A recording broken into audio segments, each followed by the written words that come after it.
All right, guys, it seems like several of us are having trouble with this worksheet. So I'm going to blow this up, work through a couple of these, get you into the habit of how we have to do them, and then hopefully you'll be able to complete them on your own.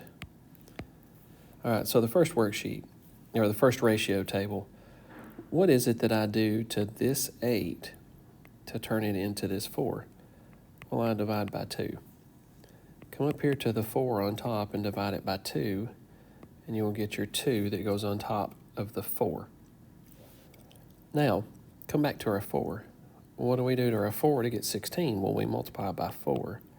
Multiply the 2 by 4, we'll get 8.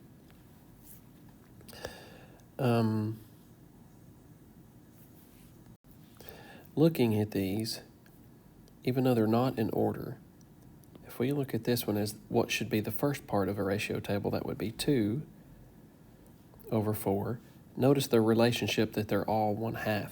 They're all fractions of like 1/2. So the 6 would be 3/6. That equals a half.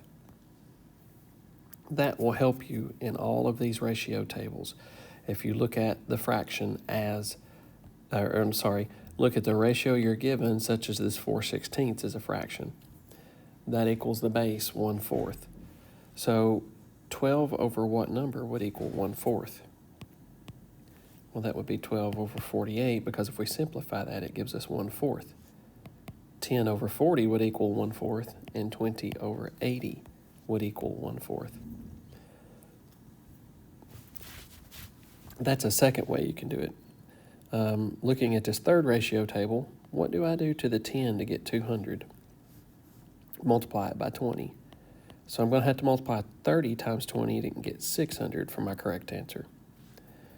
Okay, then what do I do to the 12 to get 600 then?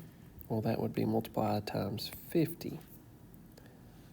Well, what number can I multiply times 50 to get 200, or can I divide 200 by 50? I can. That would give me 4/12. All right, I'm going to erase a few things. And also, if you will look at this ratio table, you will notice that that's equal to 1/3. That's equal to 1/3. So these are 1/3. So this would be 5/15 because that equals 1/3. I'll do one last ratio table on this page, and you need to complete them on your own. I'm going to look right here because I'm given the ratio 11 over 22. That equals 1/2. So these are all going to be 1/2.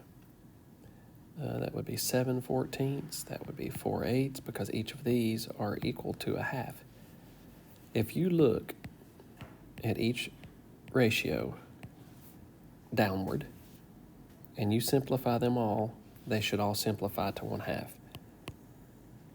In this ratio table, they all simplify to 1/3. In this ratio table, they all simplify to 1/4. And in this ratio table, they all simplify to 1/2. So please use that for the rest of this ratio table worksheet.